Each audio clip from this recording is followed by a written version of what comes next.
Hi everyone, welcome to Question AI video.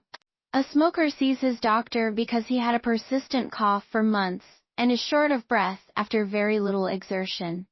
The doctor may diagnose chronic obstructive pulmonary disease, or COPD. If the person does not quit smoking, he can expect his symptoms to worsen, leading to increased difficulty in breathing, a higher risk of lung infections and potentially life-threatening complications. Want the full explanation? Check out the details below for the complete answer.